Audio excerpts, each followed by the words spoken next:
మంచి చెడుల విశ్లేషణ జరగాలంటే ముందు చర్చ చేయాలి. నేను కూడా బిఏలో హిస్టరీ చేశాను. అప్పట్లో మాల్తూజియన్ థియరీ ఆఫ్ పాపులేషన్, జనాభా ఏ విధంగా ఇదవుతుందంటే ఒక ఫ్లడ్ వస్తే కొంతమంది చనిపోతారు. అప్పట్లో కలరా ఇలాంటివి వస్తే కొన్ని వేల మంది చనిపోతారు.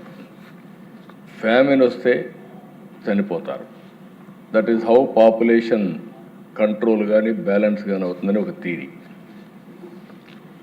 ఆ తర్వాత మనం ఆలోచిస్తే అధ్యక్ష, ఇప్పుడు ఇటీవల కాలంలో నేను ఇప్పుడు చాలామంది రిమైండ్ చేశారు. ఐఎమ్ వెరీ హ్యాపీ అధ్యక్ష. కొన్ని సంఘటనలు నేను ఆ రోజు సరే ఐటీ అవన్నీ మాట్లాడాను, కానీ ఒక సంఘటన చూస్తే అసెంబ్లీలో 96, 97 లేకపోతే ఆ ప్రాంతంలో పెద్ద ఎత్తున అసెంబ్లీ మొత్తం కండోమ్స్తో డెకరేట్ చేశాం. బయట 8 feet 10 feet కండోమ్ పెట్టాం.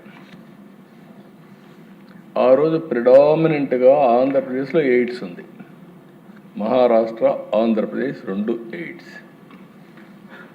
అక్కడి నుంచి ఈ యొక్క నేషనల్ హైవేస్ అంతా కూడా పెద్ద ఎత్తున స్ప్రెడ్ అయ్యేది. ఆ రోజు నేను ఒక మాట చెప్పాను, break silence, talk about AIDS, otherwise జాతి మనుగడకే ప్రమాదం వస్తుందని గట్టిగా చెప్పాను. చెప్తే చాలామంది అర్థం కాదనే ఉద్దేశంతో ఒక రోజంతా అసెంబ్లీ అంతా కూడా పెట్టి ఇచ్చేస్తే ఆ రోజు పరిష్కారం కాలేదు. కానీ నెక్స్ట్ ఇయర్కి ఆంధ్రప్రదేశ్ ఎయిడ్స్ ఫ్రీ స్టేట్ అయ్యే పరిస్థితి వస్తుంది. అది ఆ రోజు ఒక సంకల్పం. ఇలాంటివి ఆర్థిక సంస్కరణలు చాలామంది భయపడ్డారు. నేను ఆర్థిక సంస్కరణలు మాట్లాడినప్పుడు 95, 96లో 91 ఆర్థిక సంస్కరణలు ప్రవేశపెట్టాం. ఎవరు మాట్లాడలేదు. నేను ఓపెన్గా మాట్లాడాను. నష్టం వస్తుందన్నారు, కానీ కన్విక్షన్ ఉంది, మాట్లాడాను. ఇలాంటి టెక్నాలజీ ఆ రోజు నేను మాట్లాడి సెల్ ఫోన్ కూడు పెడుతున్నా అన్నారు. ఎన్నో విధాలుగా విమర్శించారు, కానీ ఎప్పుడు నేను ఎన్నికపోలేదు. అది కూడా ప్లాన్ చేసింది. ఈరోజు మనం చూస్తే ఫ్యామిలీ ప్లానింగ్ నేనే మాట్లాడాను. ఆ రోజు మీరు చూస్తే ఫ్యామిలీ ప్లానింగ్లో చూస్తే అధ్యక్ష, మళ్ళీ చెప్తున్నా, 92, 93 3 TFR 3%. అదే 98, 99కి 2.5, 97లో పాలసీ.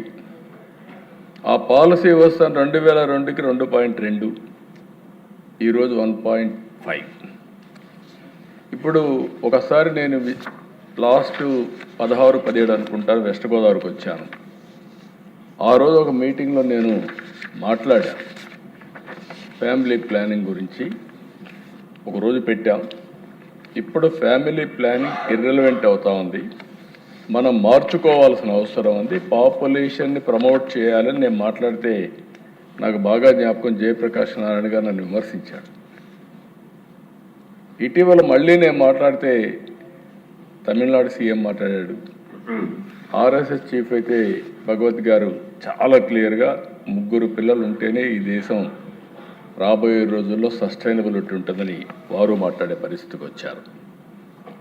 అందుకని అధ్యక్ష, చైనా 1 child అన్నారు.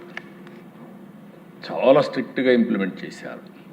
ఒకసారి చైనాలో ఒక పాలసీ అంటే తూచా తప్పకుండా ఇంప్లిమెంట్ చేసే పరిస్థితి వస్తుంది. ఒకరికి అబ్బాయిలు ఉంటే ఒకరికి అమ్మాయి ఉంటుంది. ఇద్దరు కూడా మ్యారేజ్ చేసుకొని వెళ్ళిపోయారు. వాళ్ళు ఒక child or no child. Now diminishing population.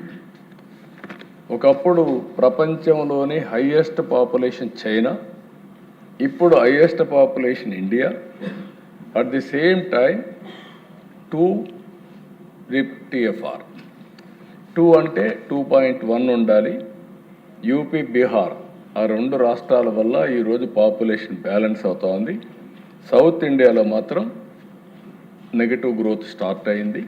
ఇదే కంటిన్యూ అయితే సౌత్ ఇండియా మొత్తం, ఇప్పటికి దీని రాజకీయ కోణంలో కూడా చూస్తున్నారు అధ్యక్ష కొంతమంది, అది కూడా ఉంటుంది. రేపు పార్లమెంట్ సీట్స్ వస్తే సౌత్ ఇండియాలో సంఖ్య తగ్గిపోతుంది. దీనివల్ల ఎట్లా అని కూడా మాట్లాడుతున్నారు. అది వేరే విషయం. నేను మాట్లాడేది భవిష్యత్తు కోసం మాట్లాడుతున్నాను. అవి ఎట్లా ప్రొటెక్ట్ చేసుకోవాలనో ఆ విషయాల్లో మాట్లాడదాం. ఒకప్పుడు మనందరం మాట్లాడింది ఒకరు ముద్దు, ఇద్దరు ఓకే, ముగ్గురు వద్దు. ఆ రోజు మనందరం ఇదే స్లోగన్ మాట్లాడాం. ఈరోజు మనం మాట్లాడాల్సింది ఒకరు వద్దు, ఇద్దరు ఓకే, ముగ్గురు ముద్దు అనేది అందరూ కూడా మాట్లాడగలిగితే దానివల్ల అప్పుడు కంటే కూడా ఇప్పుడు కొంచెం కష్టంగా ఉంటుంది దేశం. చాలామంది చాలా రీజన్స్ కూడా చెప్పారు. ఇక్కడ ఈ హౌస్లో చర్చకు వస్తే డిఫరెంట్ ఒపీనియన్